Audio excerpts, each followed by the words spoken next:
Hi, this is Emma and welcome to V.O.T.D. Today I've got a little bit of a surprise for you guys. For the past week or so I've been reading the book of Song of Solomon, which I don't know if you've heard of it before. Most of you probably have. It's a very romantic book of the Bible. And I have to admit, originally when I was starting to read that book, I was sure that it had yellow tape across it and it was rated R and you couldn't read it unless you were a married couple, and something that didn't apply to me yet. But I was challenged last week to just read it, to read a chapter every day and just read the book of Song of Solomon, and trust that something in there was going to apply to me. And I found that although it does definitely talk about what it's like when you are married, it can also give you things to look for to get married. And so I chose 7 verses from that 8-chapter book that I want to share with y'all. Okay, so the first verse is Song of Solomon 2:7.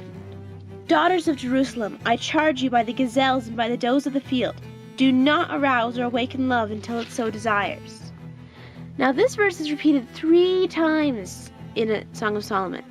And so what I've learned in the Bible is that if it's repeated 1 time, if it's in there at all, that if the Bible verse is in there at all, then it's important.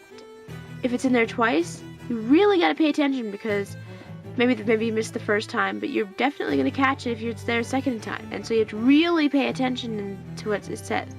But 3 times, 3 is, for starters, the number of completion. And it also, if repeated 3 times in an 8-chapter book, it's really emphasizing that's something really, really important that you have to pay attention to. So this is saying, don't awaken love before you need to. Don't awaken love until the time is right.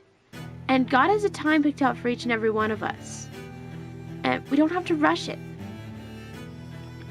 And we don't have to say, well, I'm 14, or you don't have to say, well, I'm this age and I don't have a boyfriend. I'm not 14, by the way. Or I'm this age and I'm not married, or anything like that. You don't have to awaken love before the time is right. And what do you think is better? I mean, God can work through anything, including ex-boyfriends and stuff like that. But do you think it's better to have 50 bad boyfriends before you have a good one, or to have that one awesome guy that you want to get married to? So don't awaken love before you need to. Don't awaken love before the time is right. And God has a right time picked out. Okay, the next verse is Song of Songs 3:2. I will get up now and go about the city, through its streets and squares. I will search for the one my heart loves. So I looked for him, but did not find him. Now this one may come off as a little bit depressing. I mean, she's looking everywhere for the guy and he's not there. But to me, it just reminded me of searching for the one that you're promised to, the one that you want to love. And I think we're all on that quest, unless you're already married, in which case you're really lucky. We're all searching for that person. And so far, at least, a lot of people haven't found them yet. Not even sure if I have. I have hopes, but the point is that we kind of need to pray for God to help us find the right person, the right guy, or the right girl, depending on your gender. And God can really help you find the right person. I don't know about, but my parents are perfect for each other. They love each other so very much. And they weren't even Christians when they found each other, but God put them together. It says in Isaiah, I wish I could tell you the verse, I'm horrible at remembering verse addresses sometimes. But it says in Isaiah somewhere that God has the power to join together. And He really does. He has the power to join you and whoever this fellow or shell might be together. Okay, the next verse is Song of Songs 4, verse 9. You have stolen my heart, my sister, my bride. You have stolen my heart with one glance of your eyes, with one jewel of your necklace. So this one may sound familiar if you've watched something like this. May sound familiar if you've watched romantic comedies or romance movies at all. You know, you've stolen my heart, stuff like that. But I think it's a very important thing to be cherished by whoever it is, for him to really love you. And it's obvious that the guy in this book, Solomon, it's called Song of Solomon, really loves the Shalmanite woman, whom we don't even know her name, but he really loves her. And I think that's something we need to keep our eye open for, someone that really cherishes us. And I think it's someone that should cherish us no matter what we're wearing or doing. Whether we're wearing sweats and our hair is all stringy, or whether we have a beautiful silky hair and we're wearing a prom dress. Whether we're smiling or frowning, whether we smell like peanut butter or we have perfume on. And it needs to be someone that cherishes you for being you, not for how you might look one day. Okay, the next verse is Song of Songs 5:16. His mouth is sweetness itself.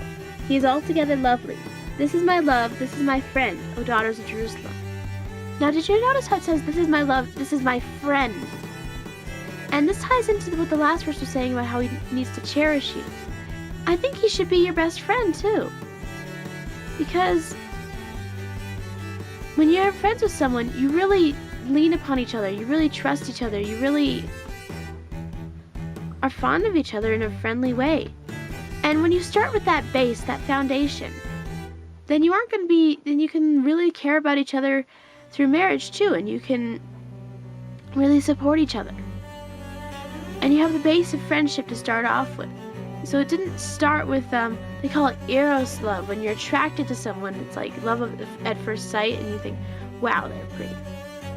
That's eros love. And although it can develop into something deeper, I think it's more important that we have the agape love, the self-sacrificial love, the love that puts yourself aside. And the best way to do that, I mean, I know you could do this for strangers too, but the best way to do that is to be friends. To be best friends. Like my parents. Okay. Next verse is Song of Songs 6, verse... Oh my goodness, I did not label the verse. I will have to hunt for it and tell you it later. Okay, Song of Songs 6. I am my lover's and my lover is mine. He browses among the lilies. Now, I honestly don't know what it means when he says he browses among the lilies. Maybe he's picking flowers for her. Maybe he's just looking around in a garden. Maybe the lilies are symbolic for something, but the point is, but I love the beginning part. I am my lover's and my lover is mine. Where you're that full commitment to each other. No holding back. No saying, okay, I'm kind of devoted to you, but I'm not going to do something, but there's some things that I'm not. It's just being fully committed to each other. No secrets, no hiding things. It destroys marriages to not tell someone something. Like, let's say you're really angry at him. If you don't tell him, that can really destroy a marriage. And if you don't settle it, if you don't work it out. Okay, so the next verse is Song of Songs 7:10. I belong to my lover, and his desire is for me. So this goes along with I am my lover, and my lover is mine. But it's kind of a more selfless version too, because it's saying, I belong to someone else. He wants me, and I'm with him. I can't go with anyone else because I'm with him. I'm committed to him only. And it's kind of a commitment that is in your own, it's personal in your own self. And it's a commitment that you can have whether however the other person feels about you. You can just choose, I am committed to him. And I think that is really important to be committed. Next verse is Song of Songs 8:3. His left arm is under my head, and his right arm embraces me. This is the last verse of Song of Songs that I chose. And this verse showed me, see, with his right arm he embraces. He comforts, he encourages, he loves. And with his right arm he puts his hand under my head. And this reminds me of how he protects you, how he can protect you, how he can be there for you, he can support you. And it's very important that you both allow him to do both of those things and that you really appreciate both of those things. Because I'm willing to bet it's not going to be easy for him. But the fact that he's willing to do that is pretty amazing. So these are some things that I learned in Song of Solomon. And so what I mostly learned about was just being fully committed to one another. And trusting that God and letting Him guide you to the right one and join you two together. And waiting. Daughters of Jerusalem, I beseech you by the lilies of the field, do not awaken love before it desires. So you don't have to run around looking for a boyfriend. I mean, you can keep your eyes open, yes, but you don't have to be desperate. God's going to join you together in His good timing. And it's going to be pretty great. And God has a plan.